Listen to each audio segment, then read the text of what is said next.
Bismillahirrahmanirrahim. Assalamualaikum warahmatullahi wabarakatuh. Alhamdulillahi rabbil alamin wal aqibatu lil muttaqin wassalatu wassalamu ala rasul karim wa ala alihi wa sahbihi ajmain. Allahumma alimna ma yanfa'una wanfa'na bima 'allamtana wa zidna ilma. Ya ayyuhalladzina amanu taqullaha haqqa tuqatih wa la tamutunna illa wa antum muslimun. فإن أصدق الحديث كتاب الله وخير الهدى هدى محمد صلى الله عليه وسلم وشر الأمور محدثاتها وكل محدثة بدعة وكل بدعة ضلالة وكل ضلالة في النار. Teman-teman sekalian, alhamdulillahi rabbil alamin. Dan nantinya kita memuji Allah Subhanahu wa taala Rabbul alamin atas segala nikmat yang diberikan dan dilimpahkan kepada kita. Dan nikmat itu tiada batasnya, ya, nikmat yang diberikan kepada kita itu tiada batasnya, bahkan kita tidak bisa, ya, tidak akan bisa menghitungnya, ya, tidak akan bisa gitu kan. Ya. Wa in ta'uddu ni'matallahi la tuhsuha. Kalau kita berusaha menghitung-hitung, mengkalkulasikan kenikmatan yang Allah berikan semenjak kita kecil ya sampai sekarang gitu kan, maka kita tidak akan mampu untuk menghitungnya. Saking banyaknya nikmat yang Allah berikan kepada kita, ya.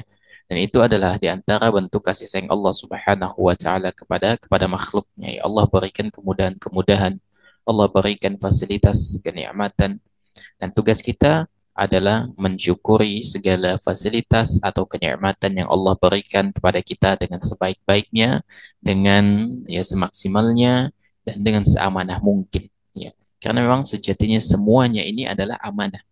Ya. Semuanya ini adalah amanah, dan tugas kita sebagai ya pengelola, penjaga, ya pelaksana dari amanah itu, maka kita tidak boleh ya sembarangan, berarti kan ya harus ada aturan-aturan, ada cara cara mainnya begitu. Nah, di antaranya adalah dengan dengan memanfaatkan kenikmatan itu dalam rangka mendekatkan diri kepada Allah Subhanahu wa taala. Kemudian salat dan taslim semoga senantiasa tersampaikan kepada junjungan kita, suri tauladan kita. Satu-satunya manusia yang berhak untuk kita ikuti dari semua aspek kehidupannya.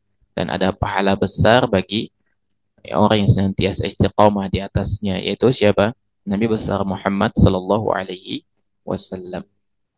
Ya, beliau adalah satu-satunya manusia yang berhak untuk diikuti dari semua aspek. Ya, dari bangun tidur sampai tidur kembali, bahkan tata cara tidur pun ada pahala bagi kita apabila kita mencontoh Nabi sallallahu alaihi wa ala alihi wa sahbihi wasallam.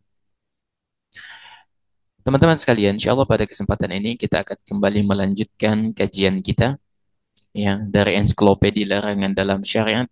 Ya. Dan insya Allah pada kesempatan ini kita akan masuk pada bahasan ya berkaitan dengan nikah mut'ah, ya, yaitu nikah nikah mut'ah. Ya. Mungkin antum sudah tidak asing lagi gitu kan mendengar istilah nikah mut'ah gitu.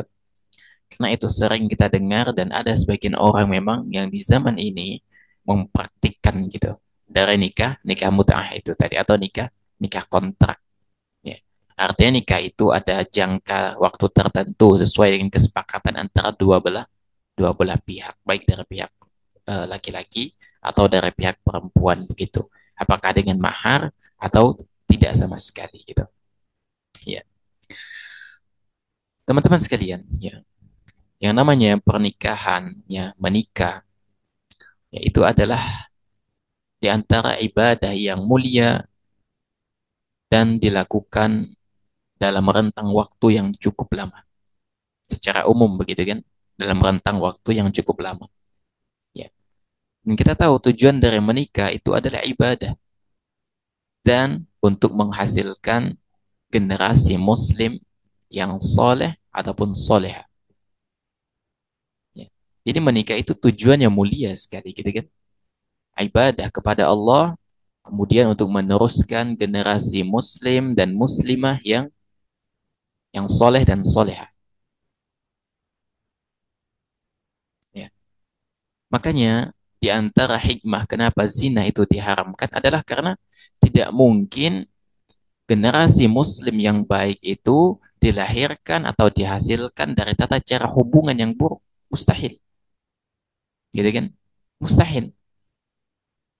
Maka untuk menghasilkan generasi yang baik, maka harus dimulai dengan proses yang baik. Gitu. Semua ada prosesnya. Dimulai dari proses yang baik agar menghasilkan sesuatu yang baik. Ya. Makanya ini adalah di antara sesuatu yang bahkan dapat diterima oleh akal sehat kita gitu loh. Bagaimana mungkin sebuah bangsa melahirkan generasi terbaik berangkat dari tata cara yang buruk, dari perzinahan misalnya, atau anak dari hasil nikah kontrak misalnya. Ya. Maka sesuatu yang baik harus dilewati atau harus dijalani dari sesuatu yang baik gitu ya. Ya. Dan di antara perkara buruk yang masih menghantam dari sebagian ya umat ini ya, bahkan bisa kita katakan ada dari sebagian dari agama Syiah ya. Jadi beda ya antara Islam dan Syiah itu beda. Meskipun mereka menyandarkan bangsa mereka kepada Islam itu sendiri ya, namun ya mereka sebetulnya sudah berada di luar Islam begitu. Karena apa? Al-Quran mereka beda, syahadatnya beda ya, sehingga mereka itu bukan muslim sebetulnya. Ya, mereka itu bukan muslim meskipun mereka menyematkan Islam di kebangsaan mereka, di negara mereka begitu. Tapi sebetulnya mereka itu sudah berada di luar Islam. Ya. Yaitu apa? Praktik nikah mut'ah. Praktik nikah mut'ah. Ya. Jadi kalau Ana mengistilahkannya itu nikah mut'ah itu seperti prostitusi yang dilegalkan dengan kedok agama. Ya. Karena apa? Karena kalau sudah menyangkut dengan masalah kenikmatan syahwat, maka kadangkala manusia itu mudah mengotak-atik, merenovasi bagaimana perkara yang disukai oleh syahwat itu padahal bertentangan oleh agama yang tidak sesuai dengan agama, bisa diterima dan bisa sesuai dengan agama. Makanya nih, ya, nikah mut'ah ini Ana sudah cek ya di situsnya orang-orang Syiah gitu kan. Ya, di antaranya ada situsnya Ahlul Bait dan lain sebagainya gitu. Itu miliknya orang Syiah. Di situ mereka berusaha memberikan argumentasi ilmiah berkaitan dengan nikah mut'ah. Mereka juga punya dalil, mereka kasihkan dalil gitu kan. Mereka punya ayat, mereka punya hadis. Namun demikian ya tidak berkesesuaian, ya, tidak berkesesuaian antara dalil yang digunakan dengan ya, alasan mereka membolehkan nikah mut'ah itu tidak sesuai gitu loh. Oleh karena itu jika kita perhatikan ya, para ulama itu sepakat ya, akan keharaman nikah mut'ah. Para ulama ijma akan keharaman nikah mut'ah. Kecuali mungkin dari kalangan kalangan Syiah, mereka membolehkan bahkan menganjurkan dan ada pahala di situ. Itu menurut pandangan orang orang Syiah. Teman-teman sekalian, ya perlu kita ketahui bahwa mut'ah itu ya secara bahasa itu adalah mendapatkan manfaat dari kelezatan, ya mendapatkan manfaat dari kelezatan. Si wanita mendapatkan manfaat dan kelezatan dari harta yang ia dapatkan, ya, ataupun dari syahwat yang tersalurkan, ya. Dan si pria atau laki-laki, ya, mendapatkan manfaat dari kelezatan dari syahwat yang tersalurkan. Dan nikah mut'ah ini, ya, tidak berlaku talak karena dia punya rentang namanya nikah kontrak gitu kan. Nikah kontrak. Ya. Kalau misalnya perjanjian antara si laki-laki dan wanita itu misalnya 1 hari, ya berarti 24 jam, ya. Ketika masuk ke jam ke-24 berarti udah selesai gitu. Ya, berakhir. Ya. tidak memerlukan talak, tidak memerlukan talak. Itu namanya nikah kontrak begitu. Ya. Jadi nikah mut'ah ini seolah-olah seperti prostitusi gitu kan. Karena memang di sini hanya terjadi penyaluran syahwat saja. Tanpa ada niat ibadah atau melanjutkan keturunan, menghasilkan keturunan yang soleh dan soleha. Gitu kan? Ya. Memang ya. Dulu di zaman Nabi alaihi salatu wassalam, ya memang ada masa di mana nikah mut'ah ini masih dibolehkan gitu. Tapi sudah dimansuk, sudah dihapus gitu loh. Dan nikah mut'ah ini akan terus diharamkan sejak ya nikah ini diharamkan sampai hari kiamat. Nanti kita akan sebutkan dalil-dalilnya begitu. Ya. Dan memang sebagian dari Syiah itu bukan sebagian sih. Dari kalangan agama Syiah itu mereka memperbolehkan nikah mut'ah. Nanti kita akan jelaskan ya bagaimana ya di dalam nikah mut'ah itu. Bagaimana tindak tanduk yang terjadi di dalam nikah mut'ah itu.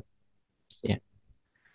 Hadirin bukan oleh Allah Subhanahu wa taala. Jadi nikah mut'ah ini nikah dengan kontrak gitu kan dengan batas waktu tertentu sesuai dengan kesepakatan lah. Gitu kan? Ya, dan dia akan berakhir dengan sendirinya tanpa talak sesuai dengan masa waktu yang disepakati. Ya. Nah, jadi nikah seperti ini tidak sesuai tentukan dengan syariat kita. Ini tidak sesuai dengan syariat kita. Teman-teman sekalian, ya, di sini penulis menukil sebuah hadis ya, dari Nabi alaihi salatu wassalam. Dan ini merupakan di antara dalil pengharaman nikah mut'ah. Ini adalah di antara dalil pengharaman nikah mut'ah. Nabi alaihi salatu wasallam bersabda, ya, ya ayuhan nasu inni qad kuntu adintu lakum fil istimta'i minan nisa. Wa inna Allah qad harama dhalika ila yaumil qiyamati. Faman kana 'indahu minhunna syai'un falyukhalli sabilahu. Wa la ta'khudhu mimma ataitumuhunna syai'a. Kata Nabi alaihi salatu wasallam, wahai manusia sekalian, sesungguhnya aku pernah mengizinkan kalian menikahi wanita secara mut'ah, secara kontrak dulu. Ya. Dan sesungguhnya Allah telah mengharamkan perbuatan itu hingga hari kiamat.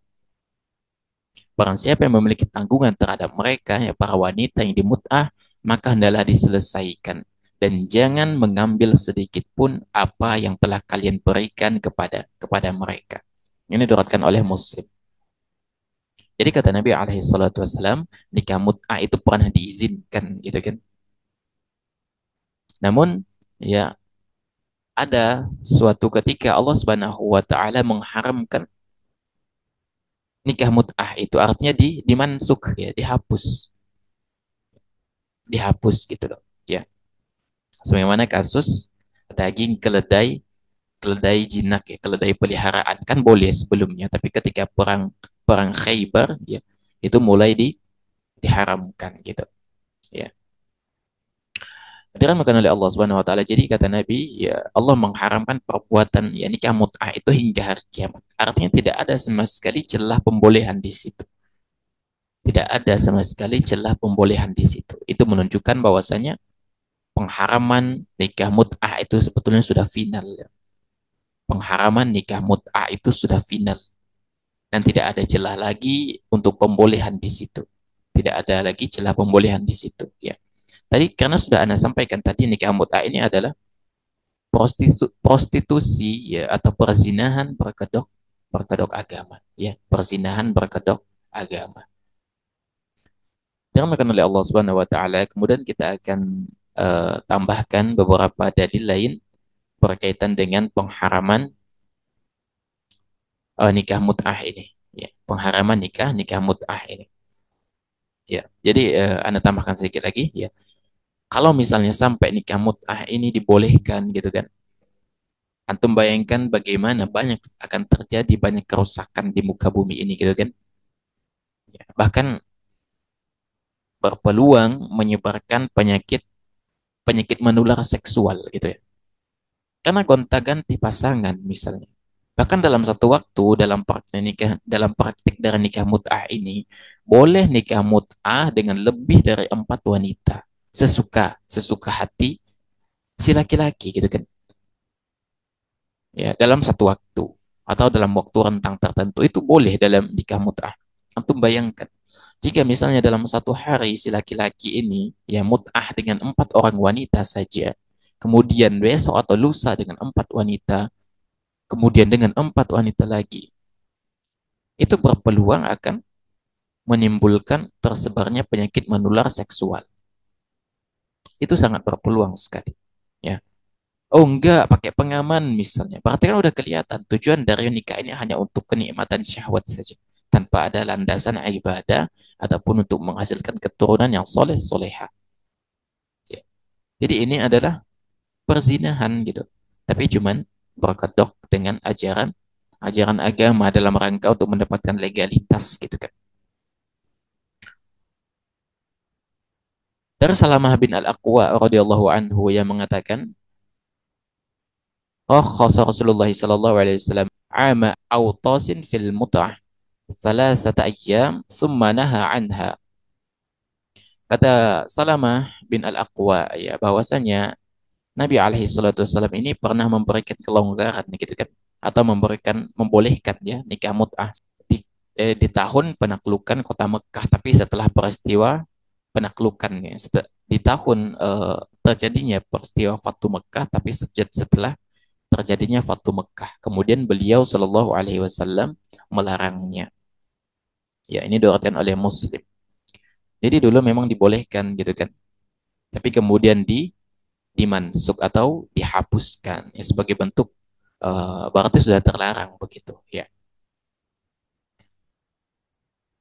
Kemudian dalam hadis lain ya dari Ali radhiyallahu anhu ia mengatakan ya, eh, nah Rasulullah sallallahu alaihi wasallam an mut'atil ama Khaybar ya, muttafaqun alaih. Dari Ali bahwasanya Nabi alaihi salatu wasallam yang melarang nikah mut'ah pada waktu perang perang Khaybar. Ini muttafaqun alaih ya. Ya.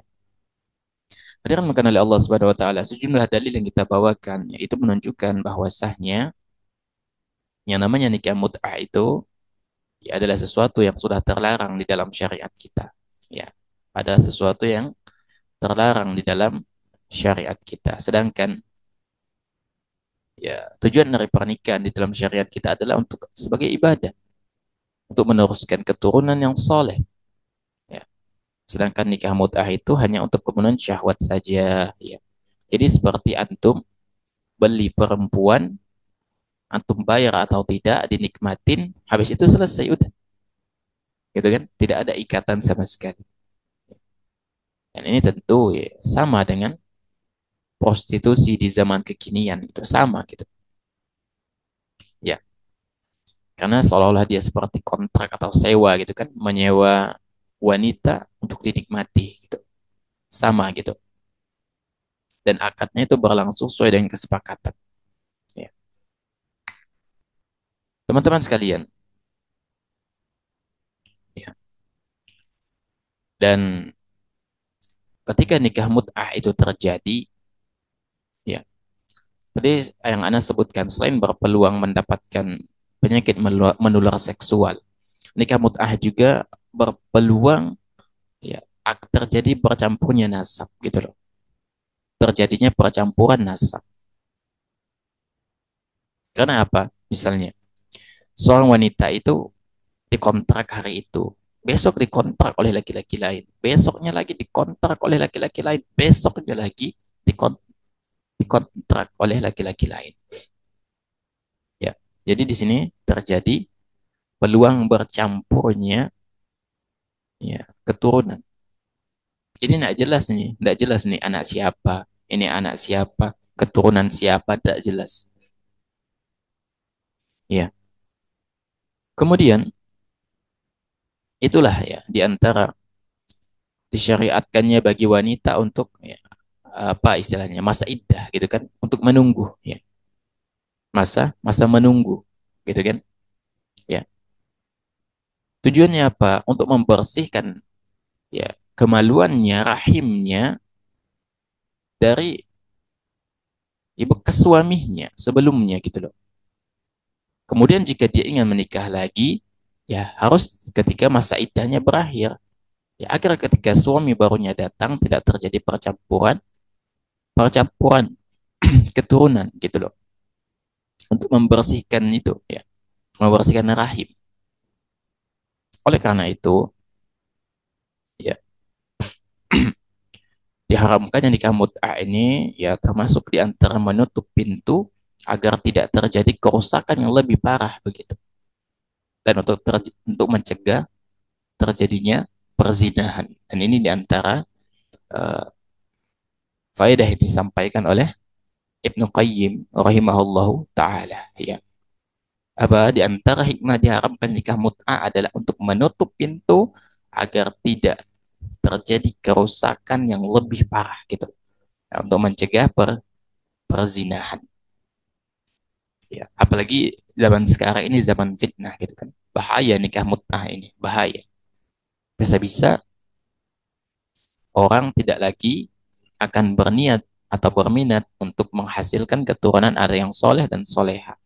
Karena Anda tegaskan lagi, yang namanya peradaban itu tidak akan bisa dihasilkan dari atau dengan tata cara yang rusak. Peradaban harus dihasilkan dari halal perkara yang baik gitu. Makanya untuk perhatikan para nabi dan rasul dari sisi nasab itu mereka dari nasab yang mulia, gitu kan? Coba kalau berasal dari nasab hasil dari nikah mut'ah, tidak jelas siapa ayahnya. Binnya itu penyandarannya itu kepada siapa tidak jelas. Makanya nikah mut'ah ini merusak gitu. Nikah mut'ah ini adalah merusak. Ya. Apalagi kalau misalnya sampai ya ada sebagian dari orang Islam yang melegalkan, wah kacau gitu kan. Ini bisa kacau, bisa kacau gitu kan. Karena orang ini kalau sudah bersandar atau berkaitan dengan masalah syahwat, ya luar biasa gitu kan. Mereka berusaha untuk melegalisasi penyimpangan itu. Ya, hadirin oleh Allah Subhanahu wa taala. Jadi para ulama itu sepakat ya akan haramnya nikah mut'ah. Ya. Namun para ulama hanya berselisih pendapat tentang kapan nikah mut'ah itu diharamkan. Kemudian akad dari nikah mut'ah itu sah atau tidak. Para ulama berselisih di situ saja. Tapi berkaitan dengan haramnya nggak ada apa namanya, nggak ada khilaf. Ya, artinya sepakat begitu. Artinya sepakat. Dalam hadis Ali, ya, nikah mut'ah itu diharamkan di dalam perang di masa perang Khaybar di tahun ke-7 Hijriah. Sedangkan dalam hadis Salamah bin Al-Aqwa nikah mut'ah itu diharamkan dalam peristiwa Autos gitu kan, yaitu tahun 8 Hijriah. Ya. Perbedaan ini ya ini bukan menjadi landasan yang melemahkan pengharaman nikah mut'ah gitu kan. Tapi perselisihan ini hanya hal yang biasa terjadi. Ya. Namun demikian kita ambil poin intinya, esensi akan pengharamannya gitu loh. Ya. Mau diharamkan pada peristiwa perang Khaybar kayak diharamkan pada peristiwa uh, di tahun Fatu Mekah kayak ini kan tidak menggugurkan status haramnya begitu. Ya. Cuman berselisih pendapat saja kapan mulai pengharaman itu. Oleh karena itu, ya sebagai seorang Muslim kita harus berhati-hati lah. Karena orang ini kalau sudah berkaitan dengan syahwatnya, aduh ya, mereka berusaha untuk bagaimana agar itu bisa legal. Ya, bahaya gitu. Ya, bahaya sekali. Hadirin mengenali Allah Subhanahu wa taala. Ya. Nah, jadi kita akan lihat bagaimana sebetulnya tindak tanduk yang terjadi di dalam nikah mut'ah yang bahkan ini menunjukkan kerusakan dari nikah ini. Ya. Karena nikah mut'ah ini masuk dalam deretan nikah yang diharamkan dalam agama kita. Ya. Ada nikah muhalil, ada nikah sigar, ya, dan lain sebagainya.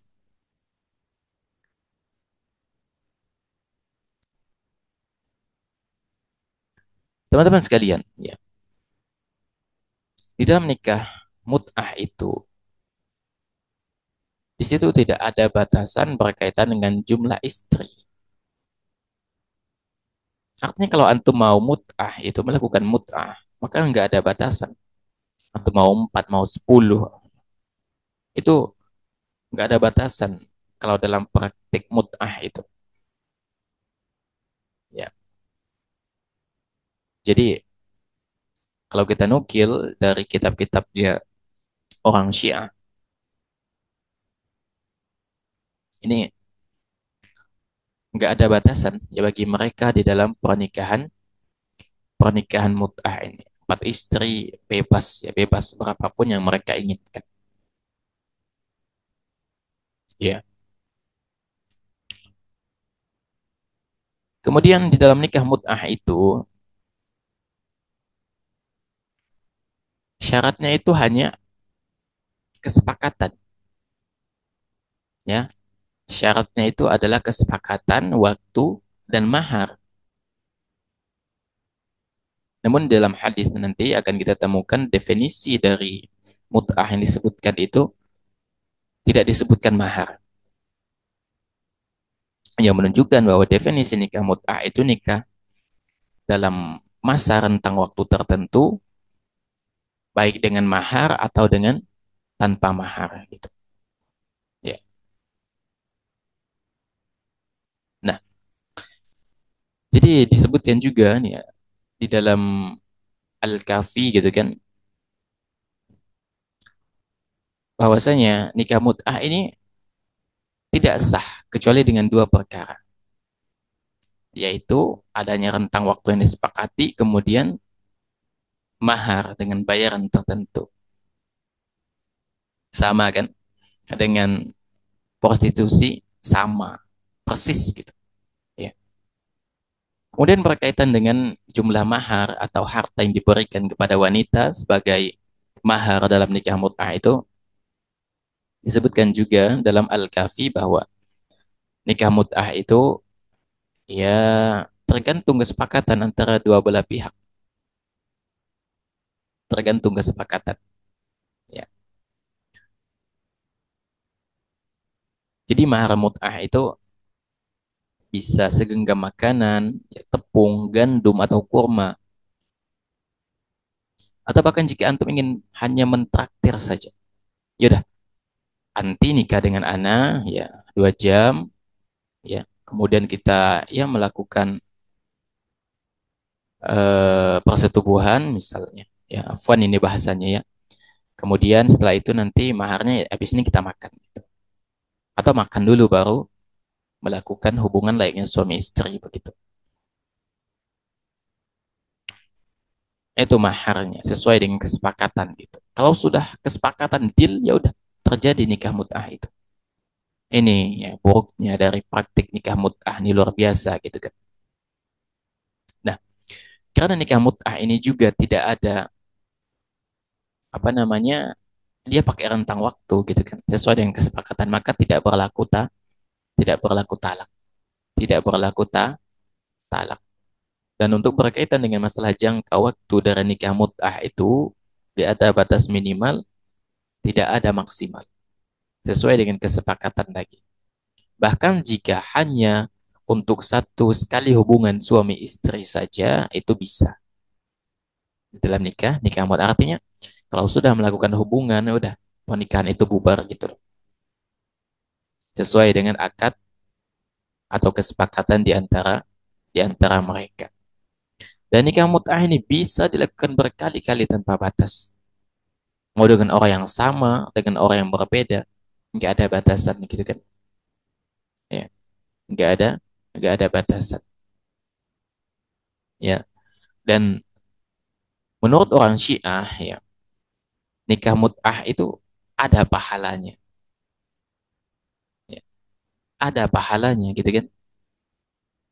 Ya, ya. Disebutkan di dalam kitab-kitabnya orang-orang Syiah, ya, bahwasanya ketika Nabi alaihissalam Isra, ya, Isra ke langit ketujuh gitu kan, ya, Allah Subhanahu wa taala itu menyampaikan sebuah maklumat, ya, bahwasanya Allah mengampuni wanita yang melakukan mut'ah. Itu disebutkan dalam kitabnya orang-orang Syiah, ya. Dan disebutkan juga di dalam kitabnya orang-orang Syiah, ya, bahwasanya orang yang melakukan mut'ah itu dosa-dosanya akan diampuni sebagai balasannya gitu kan. Ini kan ngaco semuanya ajaran ini nih. Ya. Bagaimana mungkin orang yang melakukan zina kemudian mereka akan mendapatkan ampunan Allah Subhanahu wa taala. Ini murni ajaran yang dibangun di atas hawa nafsu begitu. Ini murni ajaran yang dibangun di atas hawa nafsu. Jadi bagi orang Syiah, ya, nikah mut'ah ini ada pahalanya. Ada pahalanya. Gitu kan. Dan lain sebagainya gitu kan. Banyak sekali ya. Ya, tindak tanduk di dalam nikah mut'ah ini dan semuanya ini bertabrakan dengan syariat kita. Yang justru itu menunjukkan semakin jelasnya akan keharaman nikah mut'ah itu. Ya. Dan ya wanita yang melakukan mut'ah itu nggak berhak dapat nafkah dari laki-laki yang menjadi pasangannya dalam nikah mut'ah itu. Si wanita hanya mendapatkan mahar yang disepakati atau bayaran begitu kan. Ya. Jadi gambaran jika kita baca ya, gambaran praktikal nikah mut'ah itu di dalam buku-buku Syiah ya, atau dalam praktikal nyatanya di realita, orang yang masih memiliki akal sehat, orang yang akalnya masih sehat itu yang tidak terkontaminasi dengan hal-hal yang berbau penyimpangan akan sadar bahwasanya nikah mut'ah ini adalah prostitusi atau pelacuran dengan kedok agama. Oleh karena itu, ya, kita mesti berhati-hati di zaman ini.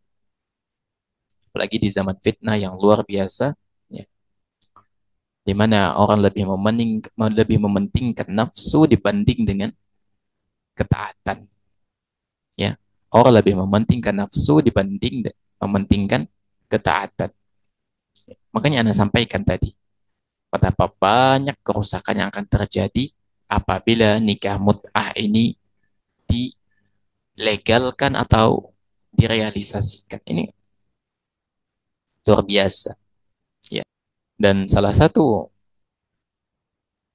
praktik nikah mut'ah, ya, yang terjadi di Indonesia ini pernah dilakukan oleh seorang tokoh Syiah, ya, tokoh Islam Syiah mereka menyebutnya, yaitu siapa? Jalaluddin Rahmat, ya. Itu tokoh Syiah ya. Jadi beliau sudah melakukan praktik nikah mut'ah, dan di Indonesia ini apa ada orang Syiah? Ada. Dan mereka juga melakukan praktik nikah mut'ah. Oleh karena itu tak jarang ya, penyakit menular seksual, ya, kerusakan-kerusakan nasab itu ya terjadi pada orang-orang yang melakukan praktik nikah mut'ah. Diharamkan oleh Allah Subhanahu wa taala. Jadi nikah mut'ah ini sudah diharamkan di dalam syariat kita meskipun pada awalnya ada pembolehan begitu. Tapi dihapus ya, dimansuk kemudian. Ya. Kapan dihapus ya? Terjadi khilaf. Khilaf ini nggak penting. Yang terpenting adalah esensi dari pengharaman nikah mut'ah itu tadi. Ya. Oleh karena itu, hendaknya kita berhati-hati, mawas diri, karena mut'ah ini adalah apa ya, seperti perzinahan gitu kan, seperti perzinahan, dan hendaknya kita apa ya, berhati-hatilah di dalam menjalani kehidupan, jangan sampai otak kita, kepala kita terkontaminasi oleh ajaran-ajaran ini, karena ada kecondongan untuk memenuhi hasrat hawa nafsu begitu. Ada kecenderungan di situ. Ya.